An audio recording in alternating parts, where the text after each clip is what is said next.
है ग्रीष्म ऋतु उत्तरायण, वैशाख मास है पावन, अक्षय फल वाली तिथिया ये राजयोग का कारण। योग दुर्लभ साथ में आएंगे, एक इतिहास बनाएंगे।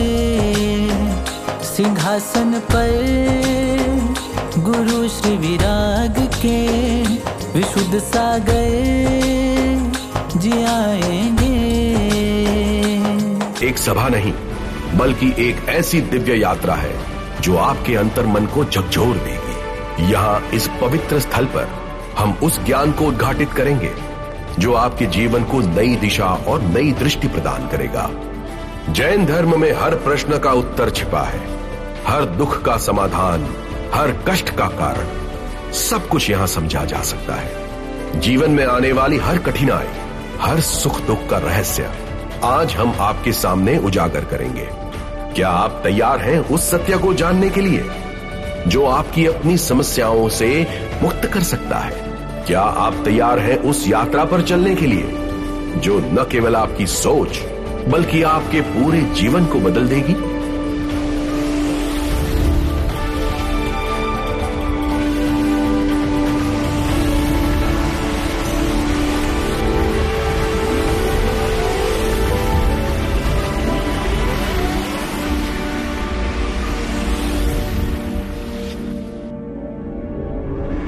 हे गुरुदेव, नमोस्तु। आपको प्रणाम हो। मुझे क्षमा करें कि मैं आपके सानिध्य में अपनी समस्याओं का बोझ लेकर आया हूं। मैंने कभी किसी का बुरा नहीं किया। मेरे मन में न किसी के प्रति बैर है, न कोई बुरी आदत। फिर भी मेरे जीवन में सब कुछ बिखरता सा लगता है। पिछले हफ्ते मुझे चोट लग गई। व्यापार में लगातार नुकसान हो रहा है और हाथ में पैसा टिकता ही नहीं। मुझे कुछ समझ नहीं आता, मैं क्या करूं गुरुदेव? वत्स, जीवन की कठिनाइयां हमारे कर्मों का आईना होती हैं, लेकिन घबराओ मत, इसका समाधान है। हे गुरुदेव, कृपया मुझे मार्ग दिखाइए। मैं आपकी बातों का पालन करूंगा। ठीक है वत्स, तुम्हें समाधान के लिए कुछ मूल तत्व समझने होंगे। ध्यानपूर्वक सुनो। मैं तुम्हें जैन धर्म के उन 5 पापों के बारे में बताने जा रहा हूं जिनसे जीवन में अशांति आती है, हमारे जीवन को उलझन और दुख की ओर ले जाते हैं। इनसे मुक्ति ही शांति का मार्ग है। अब सुनो, इन पापों का एक साधारण जीवन पर क्या प्रभाव होता है। जैन धर्म के अनुसार मानव जीवन का मुख्य उद्देश्य आत्मा की शुद्धि है। इस शुद्धि में बाधा उत्पन्न करने वाले हैं 5 पाप। आइए इनके अर्थ और प्रभाव को समझते हैं।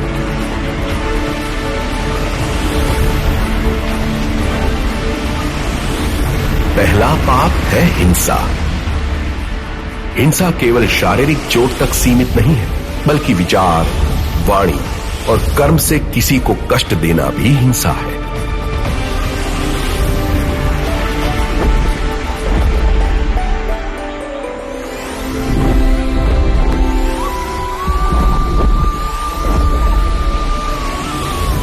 एक दिन जंगल में जटायु जैन भिक्षुओं से मिलने पर बेहोश हो जाता है क्योंकि उसे अपने पिछले जीवन की याद आती है। पहले अस्तित्व में वो दंडक नामक एक राजा था जो बौद्ध धर्म का पालन करता था। एक बार अपने शाही बगीचे में उनका सामना एक जैन साधु से हुआ और उन्होंने उस पर मरा हुआ सांप फेंककर साधु को भगाने की कोशिश की, लेकिन ऋषि जो ध्यान कर रहे थे दंडक को प्रभावित करते हुए अविचलित रहे। उसने ऋषि की देखभाल करने की कसम खाई, लेकिन उसके परिवार के सदस्यों ने उसके मन में जहर भर दिया। जैन साधुओं के खिलाफ हो गया और उसने उन सभी को जला दिया और मार डाला। इसके फलस्वरूप वह नरक और पशु गतियों में भ्रमण करता रहा। फिर एक भाव में वह जटायु नाम का पक्षी बना। तब जैन भिक्षुओं ने जटायु को जैन मार्ग समझाया ताकि वो भविष्य में गिद्ध के जीवन से खुद को मुक्त कर सके। दूसरा पाप है झूठ। झूठ बोलना या सत्य को तोड़ मरोड़ कर पेश करना एक ऐसा पाप है जो हमारे मन की शुद्धता को नष्ट करता है। सीता का जीव पूर्व भव में वेगवती के रूप में था। वो युवावस्था में कहीं घूमने निकली। युवा सुदर्शन मुनि कायोत्सर्ग में खड़े थे। मुनि दर्शन के लिए भीड़ उमड़ पड़ी। वेगवती से यह सम्मान सहा नहीं गया। उसने मलिन भाव से झूठ कहा, लोगों, इसे क्या वंदना कर रहे हो? मैंने कल ही इस मुनि को एक स्त्री के साथ देखा था। अभी उस स्त्री को कहीं भेज दिया गया है। ये सुनते ही दिक दिक करते हुए आधी भीड़ छट गई। जो बची वो मुनि को सताने लगी। मुनि ने आरोप समाहित नहीं होने तक अन्न जल का त्याग करके कायोत्सर्ग में रहने का संकल्प लिया। देव प्रयोग से वेगवती का मुंह शाम हो गया। ये देखते ही पिता ताड़ गया। पिता ने वेगवती को डांटते हुए कहा, तुमने जिस स्त्री को मुनिराज के साथ देखा था वो उनकी बहन थी जिन्होंने दीक्षा ले ली है। तुमने ये गलत अपवाद लगाया है। जाओ तुरंत मुनि से क्षमा याचना करके आओ। वेगवती ने मुनि से क्षमा याचना की। उस पाप के कारण कर्म घट भी गया, परंतु पूर्ण समाप्त नहीं हुआ। सीता रावण के घर रहकर आई। शील में दोष लग गया। ऐसे असत्य कलंक से कलंकित होना पड़ा।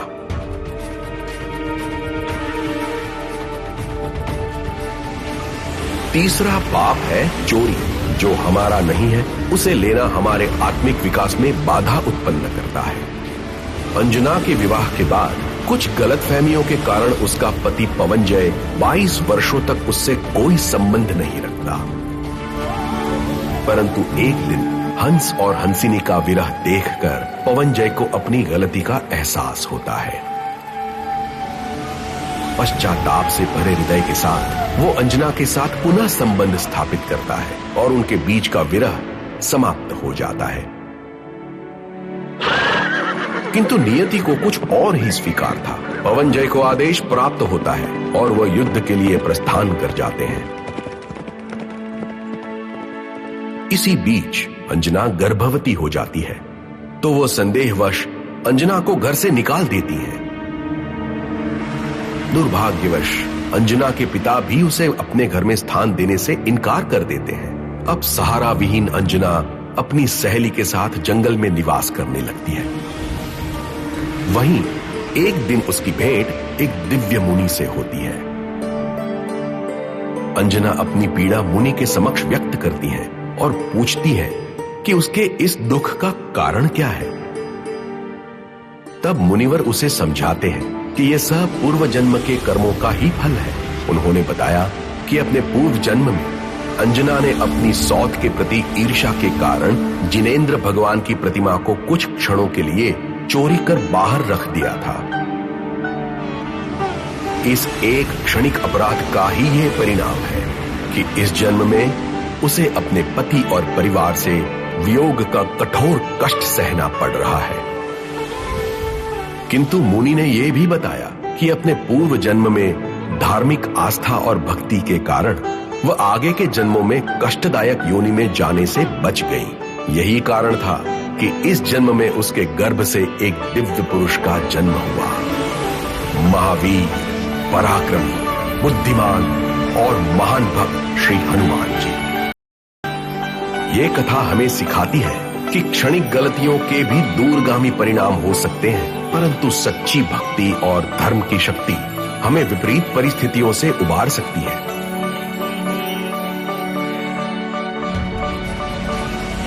चौथा पाप है व्यभिचार। ये पाप न केवल हमारे रिश्तों को तोड़ता है, बल्कि हमारे आत्मा की पवित्रता को भी दूषित करता है। व्यभिचार का सबसे बड़ा उदाहरण सीता का रावण द्वारा अपहरण, जिसके परिणाम स्वरूप रावण की हार भी हुई और नरक की सजा भी। गुरुजी उवाच, पांचवा पाप है परिग्रह। अत्यधिक संग्रह और लालच हमें सांसारिक बंधनों में जकड़ देते हैं। भादों की अंधियारी रात में राजा श्रेणिक और रानी चेलना ने एक वृद्ध को बारिश में लकड़ियां बिनते देखा और उसकी दरिद्रता पर चिंतित हुए। जब वृद्ध को दरबार में बुलाया गया तो पता चला कि ये मम्मड़ सेठ नामक समृद्ध व्यापारी है, जो एक अद्वितीय बैल की जोड़ी बनाने के लिए दिन रात कठोर परिश्रम कर रहा था। राजा, रानी और मंत्री सेठ के घर गए, जहां उन्होंने हीरे जवाहरात से जड़े सोने के 2 अद्भुत बैल देखे। उस व्यक्ति ने बताया, कि यह इतना परिश्रम वो बैल की जोड़ी को पूरा करने के लिए कर रहा है। तब राजा रानी ने समझा कि इसका इतना वैभव होने के बावजूद उसका वो उपयोग नहीं कर पा रहा। परिग्रह की आसक्ति के कारण वह नरक गति को प्राप्त हुआ।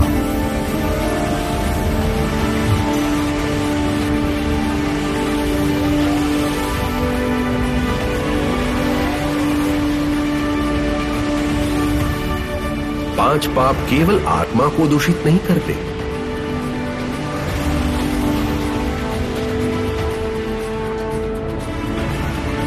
बल्कि हमारे जीवन में अराजकता लाते हैं,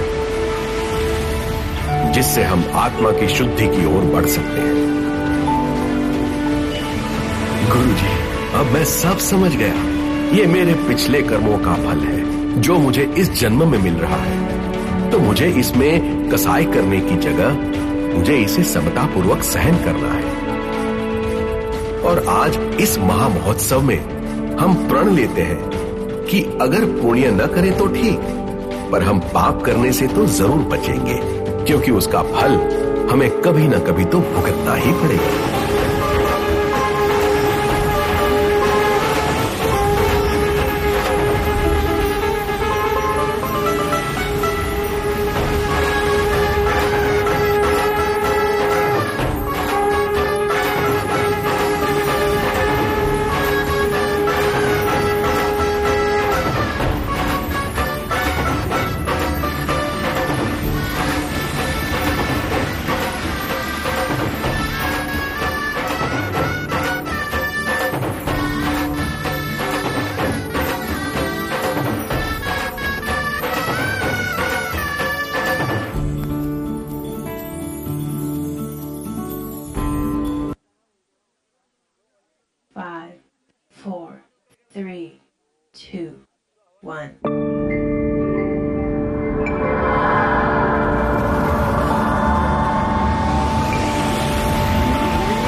पुण्यशालियों, आज आपके लिए एक रहस्यमय विषय लेके आया हूं, जैसे कि सपने।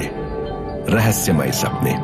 जीवन में आने वाले स्वप्न और संकेत केवल हमें डराने या भ्रमित करने के लिए नहीं होते, बल्कि वे हमारे जीवन को एक नई दृष्टि और दिशा देने का अवसर भी प्रदान करते हैं। हर स्वप्न और संकेत के पीछे एक गहरा अर्थ और प्रेरणा छिपी होती है, जो हमें अपनी आंतरिक शक्ति को पहचानने और अपने मार्ग को सुधारने का संकेत देते हैं। ऐसी ही कुछ घटना सम्राट चंद्रगुप्त के साथ हुई थी, जिसको हम आज भी महसूस कर रहे हैं। भगवान महावीर के निर्माण के पश्चात पंचम काल की शुरुआत हुई। ये वो समय था जब सत्य, धर्म और न्याय की परख कठिन हो चली थी। इस काल में उज्जैन नगरी में सम्राट चंद्रगुप्त को ऐसी रहस्यमय स्वप्नों की श्रृंखला मिली, जिसने पूरे युग का भविष्य तय किया। ये समय है आज से लगभग 2000 वर्ष पूर्व का।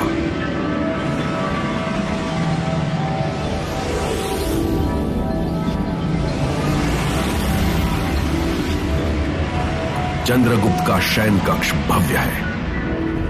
सम्राट गहरी नींद में है। अचानक उनका चेहरा चिंता में बदल जाता है। ये कैसा स्वप्न? सूर्य अस्त हो रहा है, चारों ओर अंधेरा छा रहा है।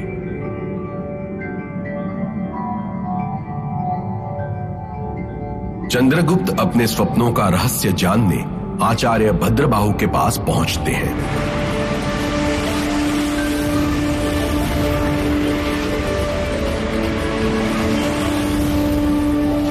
मठ में शांति और साधना का वातावरण है। आचार्य, मुझे ऐसे स्वप्न आए हैं जो मेरे मन को विचलित कर रहे हैं। कृपया इनके अर्थ बताएं। सम्राट, ये स्वप्न केवल आपके नहीं, पूरे युग के संकेत हैं। सुनो, मैं तुम्हें इनका अर्थ बताता हूं।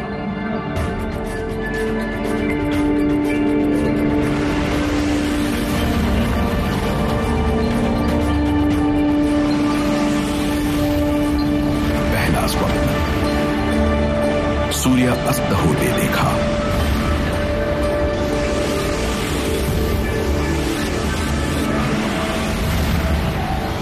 आकाश में लालिमा छा जाती है, सूर्य धीरे धीरे डूब रहा है, चारों ओर अंधेरा फैलता है। इस अर्थ है कि पंचम काल में अंग शास्त्र के धारक मुनि नहीं होंगे, ज्ञान का प्रकाश ध्रुमिल हो जाएगा। केवल ज्ञानी नहीं होंगे, द्वादशांग के ज्ञानी नहीं होंगे।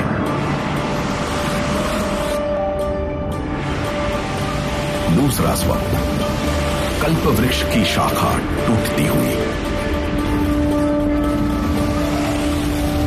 हरा भरा कल्प वृक्ष अचानक अपनी शाखाओं को गिराता है। लोग हैरानी से देखते हैं। आचार्य उवाच, इसका फल है कि अब क्षत्रिय राजा जिनेश्वरी दीक्षा नहीं लेंगे, धर्म से दूरी बढ़ेगी।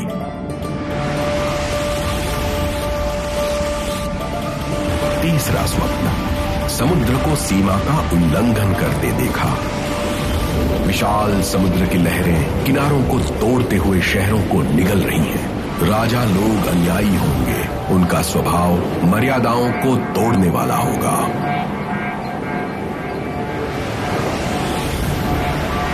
चौथा स्वप्न, 12 फणों वाला सर्प। एक विशाल सर्प अपने 12 फण फैलाए हुए क्रोध में है।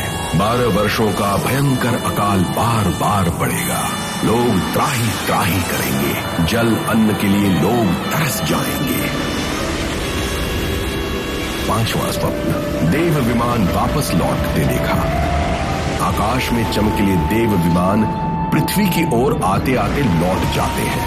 पंचम काल में विमानवासी स्वर्ग के देव नहीं आएंगे।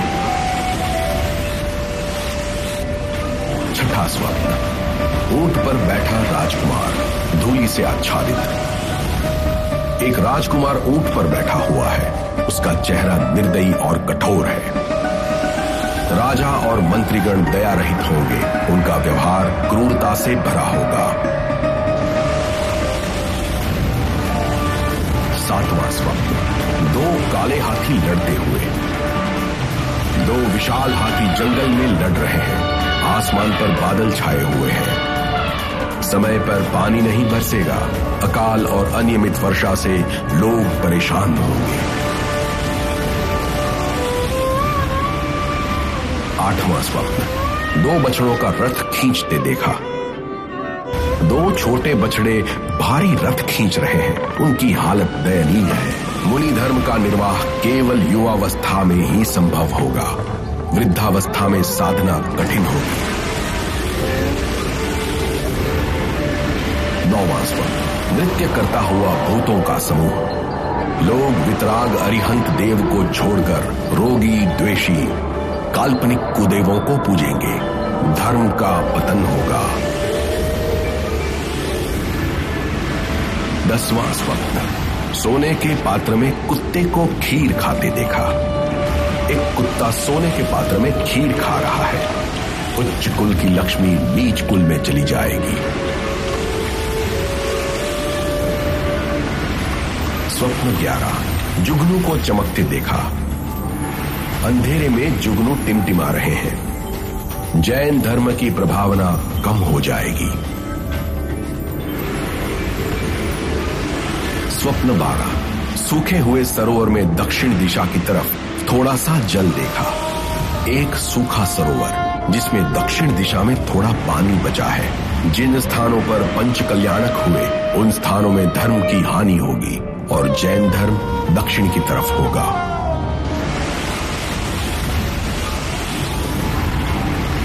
स्वप्न 13। धूल में खिला हुआ कमल देखा। धूल भरी जमीन पर एक सुंदर कमल खिला हुआ है।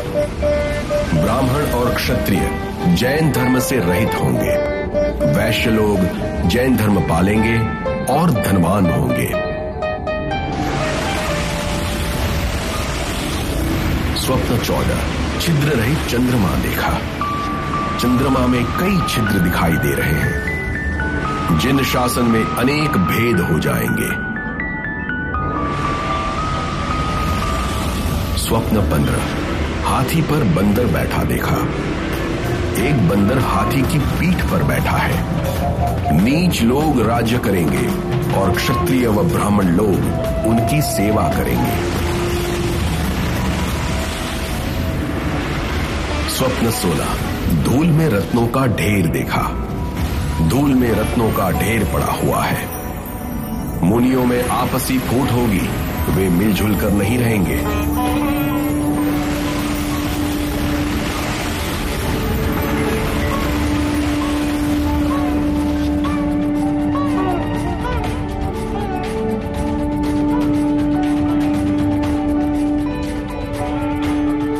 आचार्य, ये सब तो अत्यंत भयावह है। क्या इससे बचने का कोई मार्ग है? संध्या होने से पूर्व अपने आत्म तत्व का सानिध्य प्राप्त कर लो।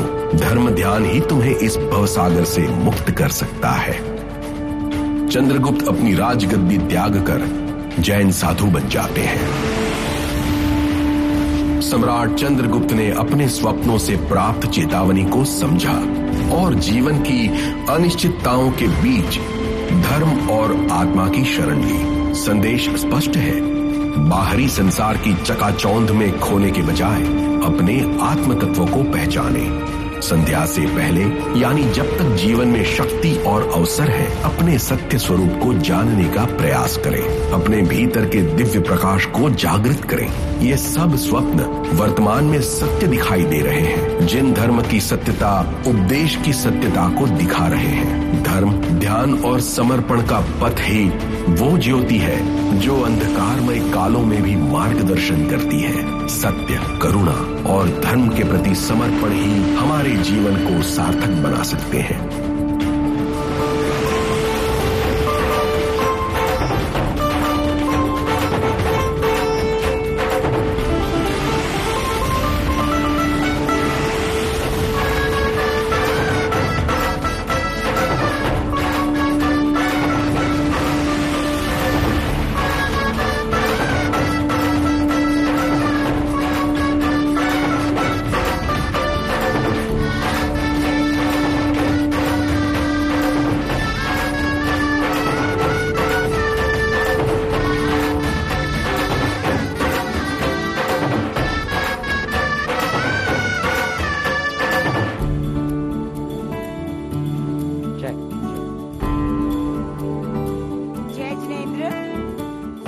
से निवेदन है कि आप लोग थोड़ा इंतजार और करें।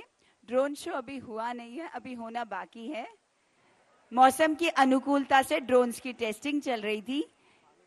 परमिशंस रीशेड्यूल होकर 11 बजे की आई है। हम सब इंतजार करेंगे। आज इंतजार के पल थोड़े लंबे हैं क्योंकि मौसम की बिल्कुल अनुकूलता नहीं थी। जहां हम सब ने इंतजार किया है, थोड़े से पल और सही। कृपया करके आप सब बैठ जाइए।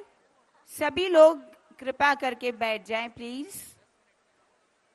सभी लोग अपनी जगह पे बैठ जाएं। सुमति धाम में पधारे सारे श्रावकों से मेरी रिक्वेस्ट है कि अपनी अपनी जगह पर बैठ जाएं आराम से। आप सभी से रिक्वेस्ट है कि अपनी अपनी जगह पे बैठ जाएं। केवल 10 मिनट का इंतजार और करें और ये ऐसा ड्रोन शो होगा कि आप देखकर बिल्कुल आनंदित हो जाएंगे। और ऐसा ड्रोन शो बहुत कम देखने को मिलता है। पूरे भारत देश में पहली बार अयोध्या में ये ड्रोन शो हुआ था और सेकंड बार सुमति धाम में हुआ। तो ऐसा मौका आप खोइए मत। प्लीज एक बार बैठ जाइए और जब आप ये ड्रोन शो देखेंगे तो आपको लगेगा कि वाकई में हमने कुछ देखा है। और अगर आप चले गए तो आपको बहुत अफसोस होगा कि हमने एक बहुत अच्छी चीज मिस कर दी है। तो प्लीज एक बार अपने अपने स्थान पे बैठ जाएं। और सपना जी और मनीष जी ने बड़े ही मेहनत से ये तैयारी की है ड्रोन शो की। तो आप इस शो को देखिए, सभी अपने अपने स्थान पे बैठ जाएं। केवल 10 मिनट का इंतजार और करें।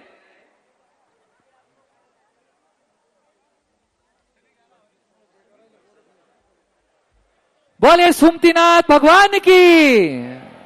अपने अपने स्थान पे प्लीज बैठ जाइए एक बार। जयकारा गुरुदेव का, जयकारा गुरुदेव का। बस केवल 10 मिनट का इंतजार और कीजिए। आप सभी अपने अपने स्थान पे बैठ जाएं और जब तक भक्ति का आनंद लें।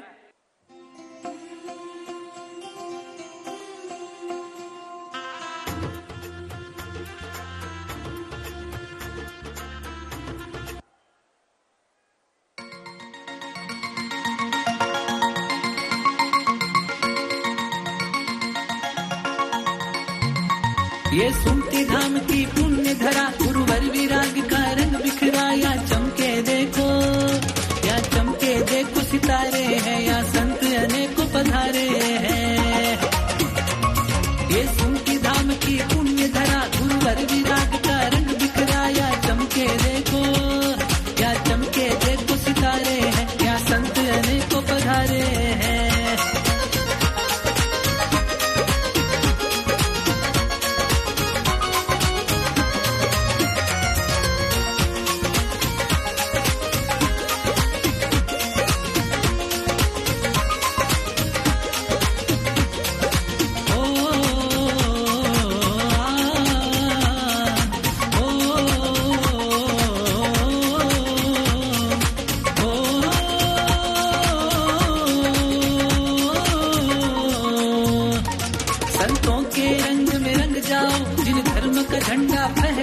क्या लगा है संतों, क्या लगा है संतों का मेला। उत्सव आया है अलबेला।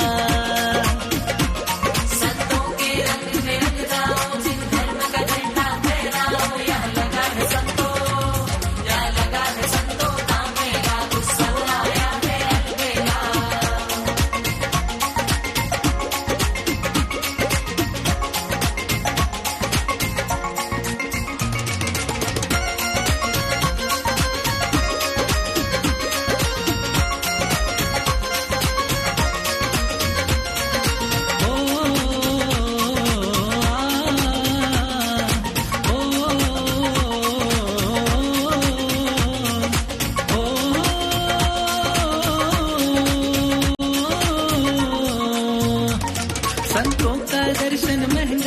कर देता मन को चंगा है, कर देते मंगल, कर देते मंगल। जंगल में है जादू बीच कमंडल में। संतों का दर्शन महंगा है, कर देता मन को चंगा है। कर देते मंगल, कर देते मंगल। जंगल में है जादू बीच कमंडल में।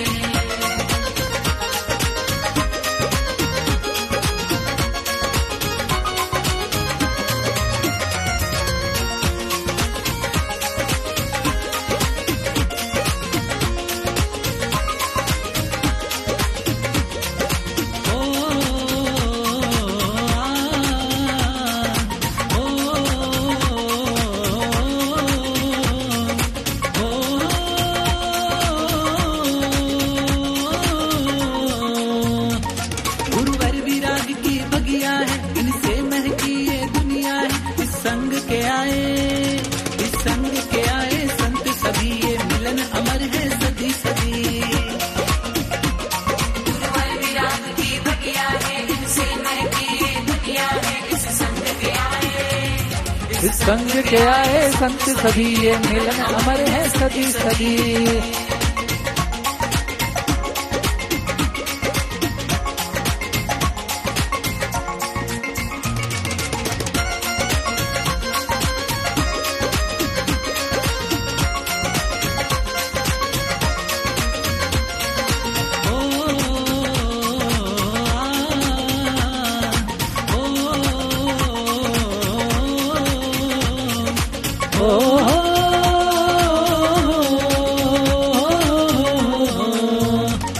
बह रही यहाँ विशुद्ध धारा और गूंज रहा है जयकारा श्री सुमतिनाथ की।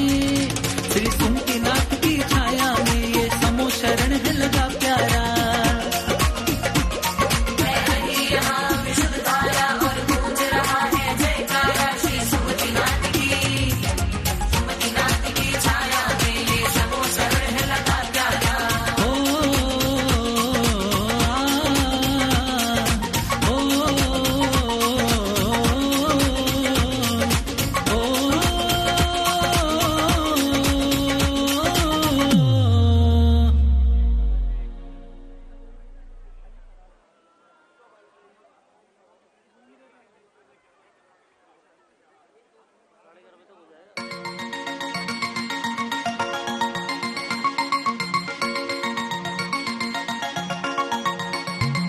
ये सुमति धाम की पुण्य धरा गुरुवर विराग का रंग बिखराया। चमके देखो या चमके देखो सितारे हैं या संत अनेकों पधारे हैं।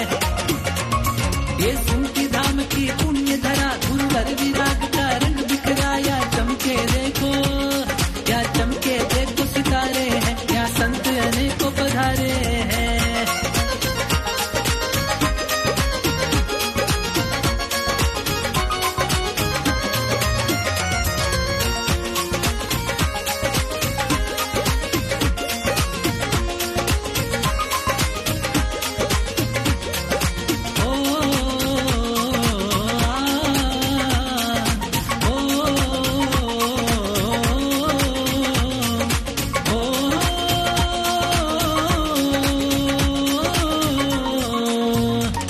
संतों के रंग में रंग जाओ जिन धर्म का झंडा फहराओ। क्या लगा है संतों, क्या लगा है संतों का मेला। उत्सव आया है अलबेला। संतों के रंग में रंग जाओ जिन धर्म का झंडा फहराओ। क्या लगा है संतों, क्या लगा है संतों का मेला। उत्सव आया है अलबेला।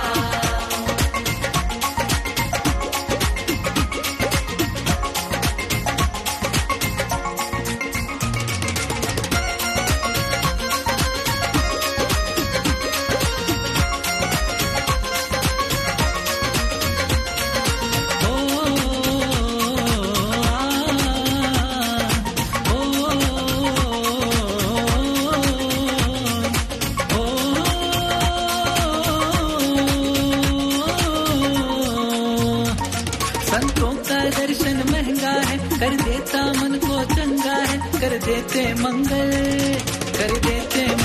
जंगल में है जादू पीछे कमंडल में। संतों का दर्शन महंगा है कर देता मन को चंगा है। कर देते मंगल जंगल में है जादू पीछे कमंडल में।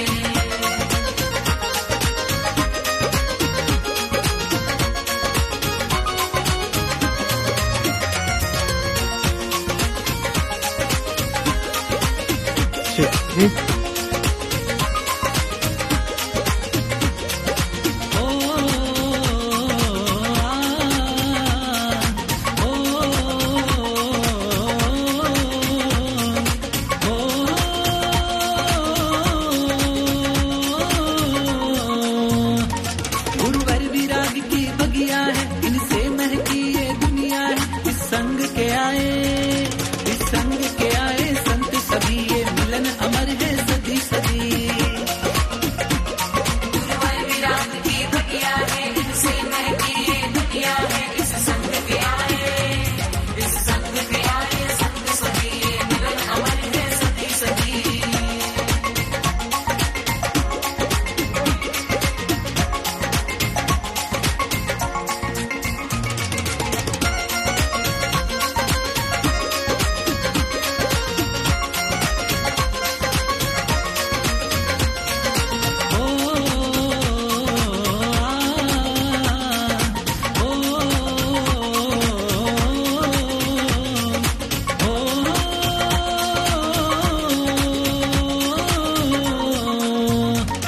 बह रही यहाँ विशुद्ध धारा और गूंज रहा है जय जयकारा श्री सुमतिनाथ की।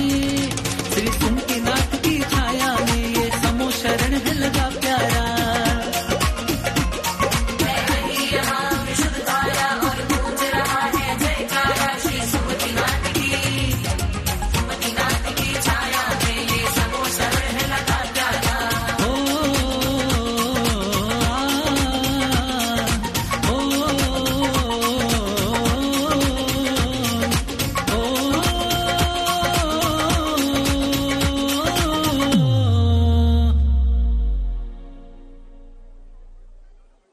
पंचम काल की शुरुआत हुई।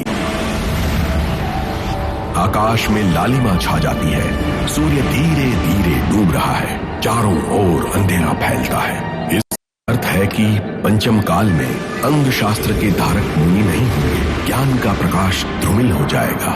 केवल ज्ञानी नहीं होंगे, द्वादशांग के ज्ञानी नहीं होंगे। तो कैसा प्रतीत होता है? आप में से अगर किसी ने पहले ऐसा कुछ देखा है तो आप समझ सकते हैं, आप जानते हैं, लेकिन मुझे लगता है अधिकतर लोग यहाँ पर ऐसे हैं जिन्होंने शायद ये पहले नहीं देखा होगा, जिनके लिए आज पहला अनुभव होने वाला है। तो इस अनुभव के लिए तैयार रहिए।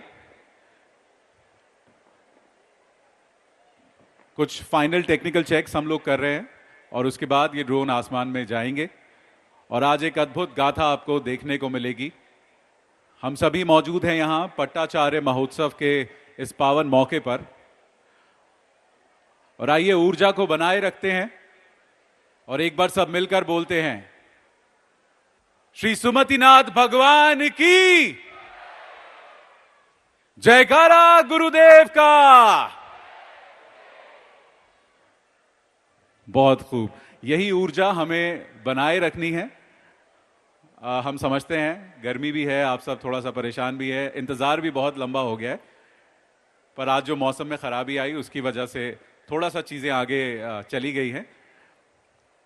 पर अब ज्यादा देर आपको इंतजार नहीं करना होगा। अब से कुछ ही देर में ये ड्रोन्स आपके सामने होंगे और आप देखेंगे एक अद्भुत नज़ारा आसमान में। और हम उम्मीद करते हैं कि आज यहाँ से इस पावन मौके से आप बहुत सारी अच्छी यादें लेकर जाएं। अब से कुछ देर में शुरुआत ड्रोन शो की। धैर्य बनाए रखने के लिए आप सभी का बहुत बहुत शुक्रिया।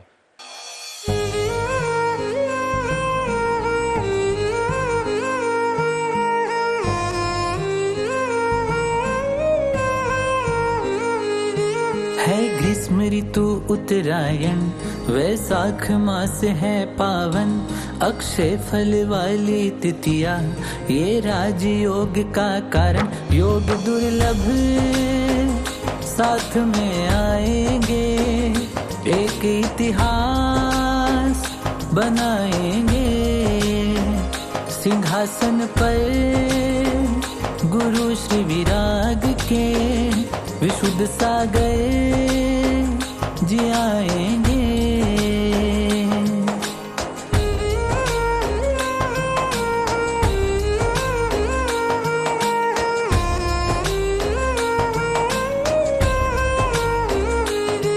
गज के सिर योग है भारी और वृषभ लग्न की सवारी, नक्षत्र रोहिणी अनुपम, शोभन योग मनहारी।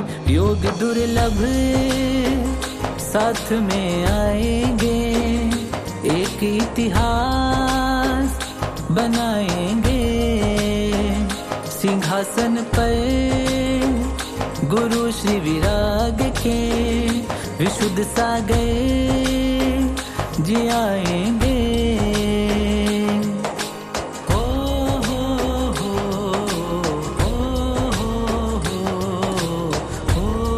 और अब सभी लाइट्स ऑफ हो रही है, आप बैठ जाएं प्लीज अपने स्थान पे। और अब आपकी नजरें आसमान पे होनी चाहिए। एक बार सभी नीचे बैठ जाएं प्लीज। और वाकई में आपको आज बहुत लंबा इंतजार करना पड़ा, लेकिन मौसम की खराबी के कारण ऐसा सब कुछ हुआ। और अब आपके बीच में ड्रोन शो शुरू होने जा रहा है। एक बार सभी लाइट्स ऑफ कर दें। अक्षय फल वाली तिथिया, ये राजयोग का कारण, योग दुर्लभ। आप सभी तैयार हैं?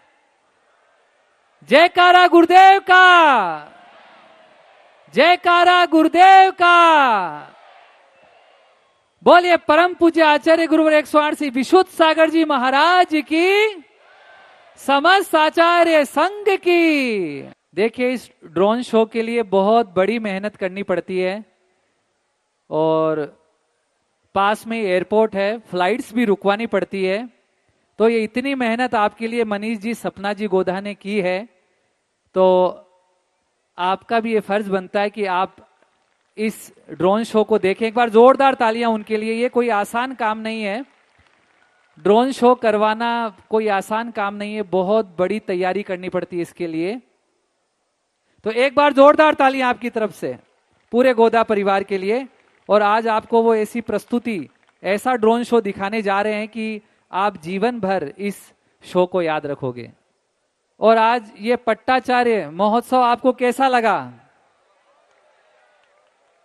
ऐसे नहीं, तालियों की आवाज से।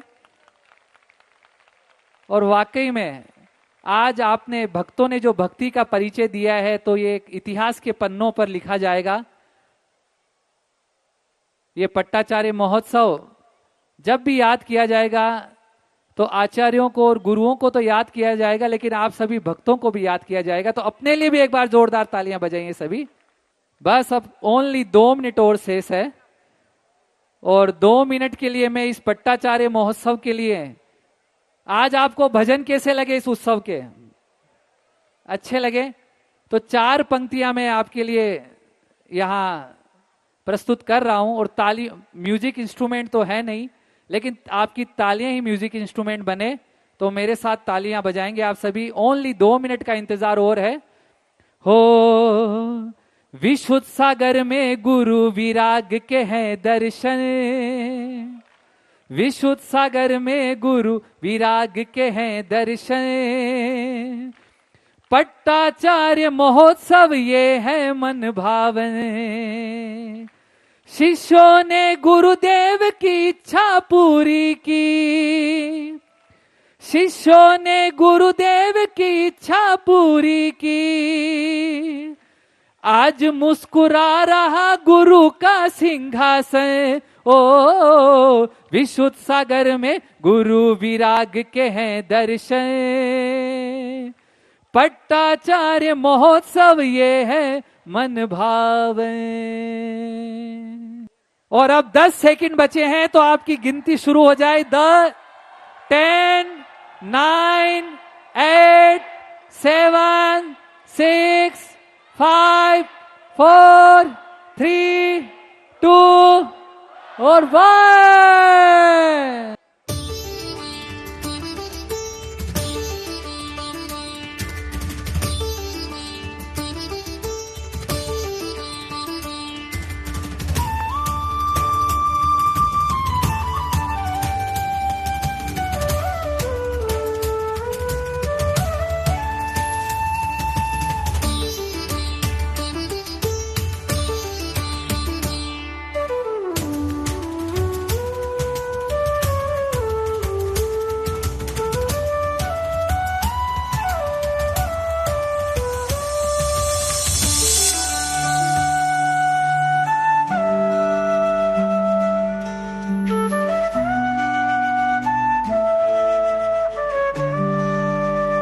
जी हाँ दोस्तों, आपके सामने ये ड्रोन आसमान में आ चुके हैं।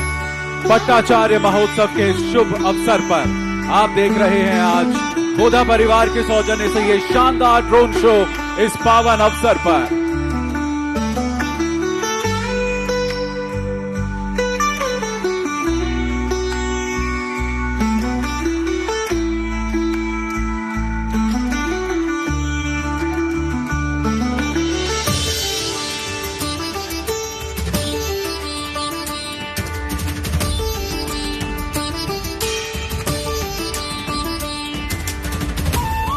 श्री सुमतिनाथ देवाय नमः। मंगलम भगवान वीरो, मंगलम गौतमो गणी, मंगलम कुंद कुंद्याद्यो, जैन धर्मोस्तु मंगलम। आप सभी भक्तजनों का हार्दिक स्वागत है पट्टाचार्य महोत्सव के इस अद्वितीय अलौकिक आयोजन में, जहां परंपरा और प्रौद्योगिकी का अनूठा संगम आपके समक्ष प्रकट होने जा रहा है। आज सुमति धाम की इस पवित्र धरा पर आकाश स्वयं धरती को नमन करने उतर रहा है। जब हजारों रोशनियां एक साथ गगन में गूंजते भजनों की लय पर आकार लेंगी, तो लगेगा जैसे धरती पर स्वर्ग उतर आया है। दोस्तों, ये केवल एक ड्रोन शो नहीं है, ये है श्रद्धा का आलोक जो मंत्रों की ऊर्जाओं से जुड़कर गुरु शक्ति के विराट स्वरूप को रचने जा रहा है। आइए आज इस पावन अवसर पर हम सब मिलकर इस दिव्यता में भक्ति पूर्वक सम्मिलित हो जाएं।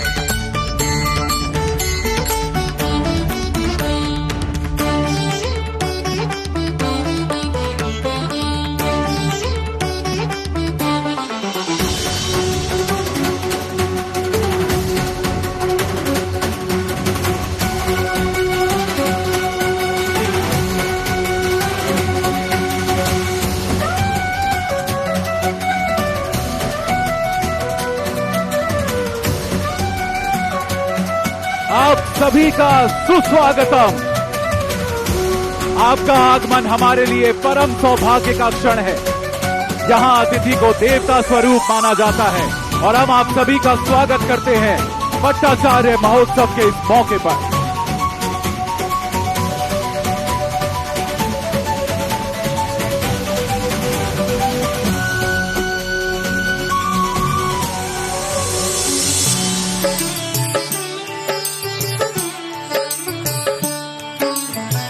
हमारा तिरंगा हमारी संस्कृति, आस्था और पहचान का प्रतीक है।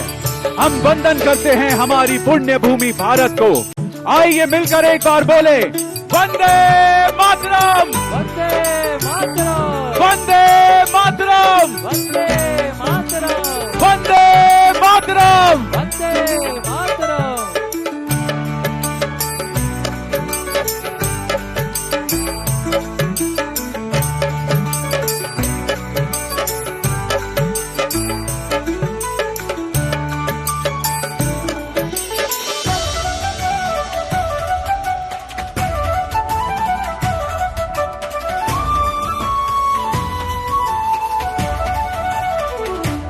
हम श्रद्धा पूर्वक नमन करते हैं माननीय प्रधानमंत्री श्री नरेंद्र मोदी जी का, एक ऐसे महापुरुष जिन्होंने भारत की परंपरा को आधुनिक विश्व से जोड़ा और जिनके दूरदर्शी नेतृत्व में हमारी सांस्कृतिक चेतना को नया आत्मविश्वास मिला।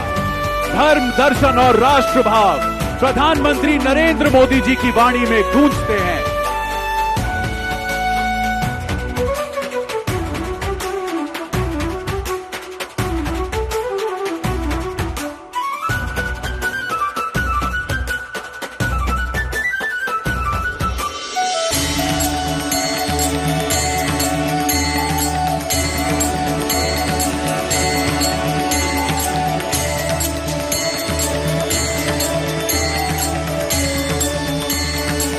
हम अभिनंदन करते हैं दोस्तों अपने कर्मनिष्ठ मुख्यमंत्री श्री मोहन जी यादव का।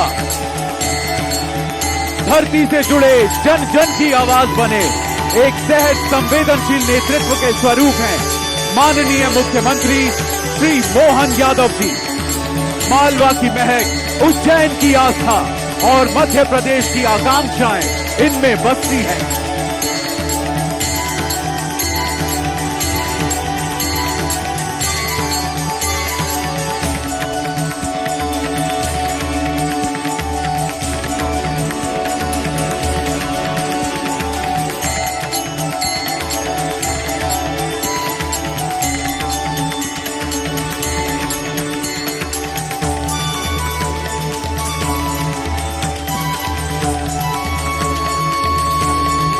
आइए मिलकर बोले, श्री सुमतिनाथ भगवान की। श्री सुमतिनाथ भगवान जिनकी दृष्टि में करुणा है, वाणी में सत्य है, ज्ञान में संपूर्ण लोक और उपदेश में निर्वाण की राह।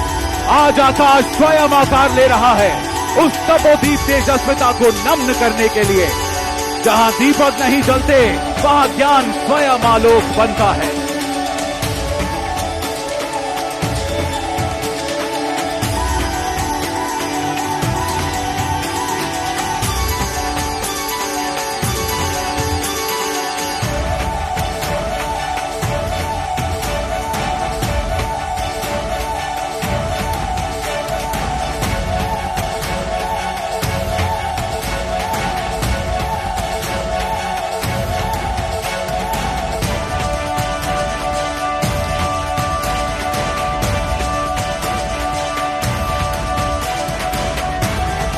नमो अरिहंताणम,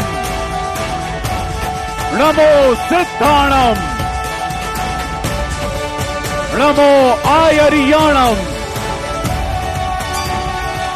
नमो उपाध्यायाणम, नमो लोए सव्वसाहूणम। ये नमन है उन आत्माओं को जिन्होंने मोह को जीता और मोक्ष को पाया।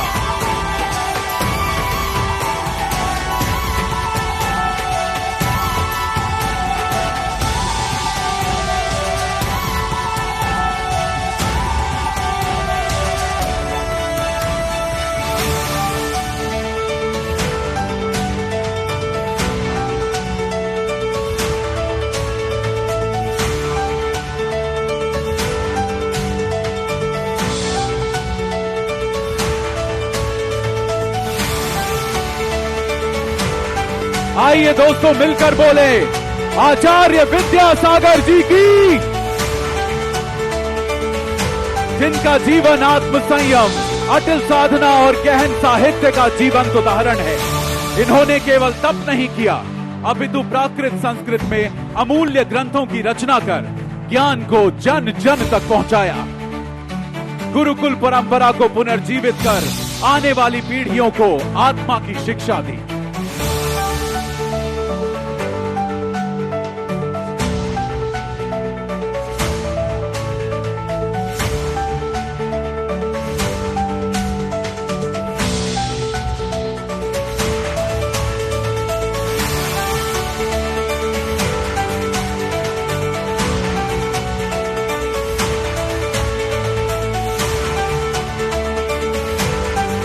एक आकाश, दो तपस्वी, जिनकी साधना ने धर्म को दिशा दी।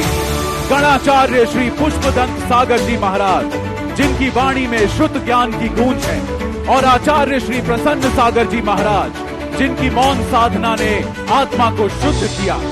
एक ने ग्रंथों की रचना से ज्ञान का प्रकाश फैलाया, तो दूसरे ने 557 दिनों के मौन से तप की पराकाष्ठा को छुआ।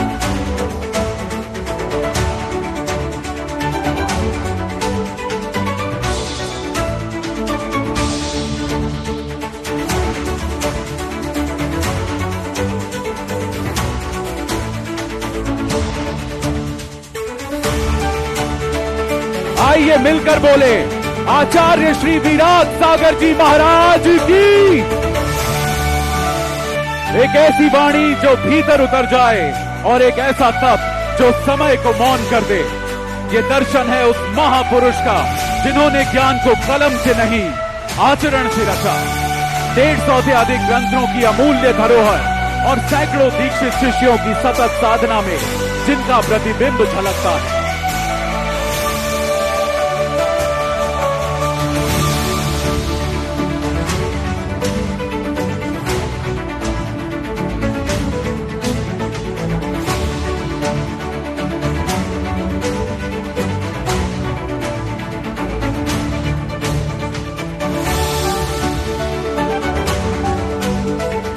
आचार्य श्री विशुद्ध सागर जी महाराज की, जिनके नाम में विशुद्धि है और आचरण में वही शुद्धता प्रतिबिंबित होती है। 17 वर्ष की आयु में गृह त्याग कर आध्यात्म की ओर कदम बढ़ाया और 2007 में औरंगाबाद में आचार्य पद को सुशोभित किया। इनकी चर्या में गुंद गुंद का दर्शन है, वाणी में त्यागवाद की गहराई।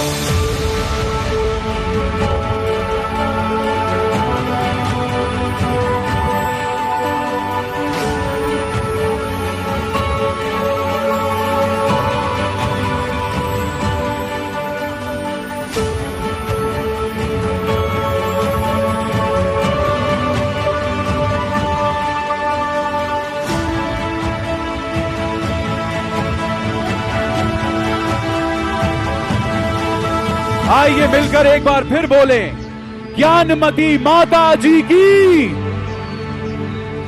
ज्ञान और करुणा की अद्भुत संज्ञा, जिनकी शिक्षाएं हमें आंतरिक शिक्षा और दिव्यता की ओर ले जाती हैं। ज्ञानमती माता जी की दिव्य महिमा आज भी हमें आत्मज्ञान के पथ का मार्गदर्शन करा रही है।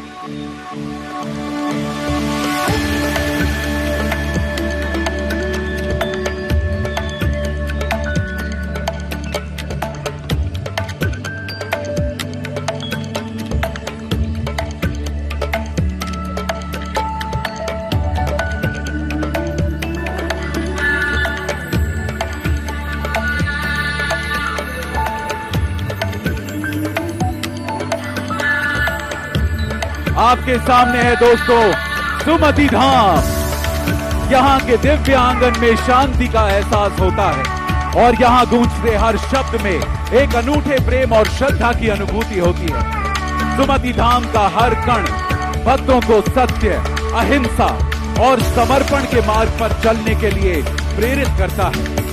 आज आकाश में उभरती इस छवि ने हमें इस दिव्य धाम के प्रकाश से जुड़ने की प्रेरणा दी है। सुमति धाम के आशीर्वाद से हमारा जीवन भी सच्चे मार्ग पर चलने के लिए प्रज्वलित हो, यही इस महोत्सव का संदेश है।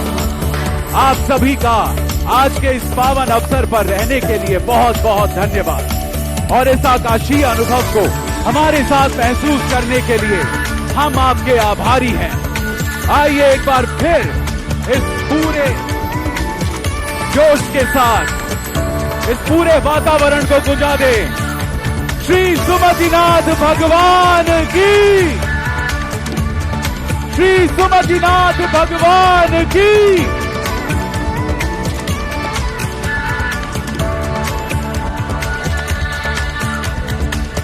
जयकारा महाराज का।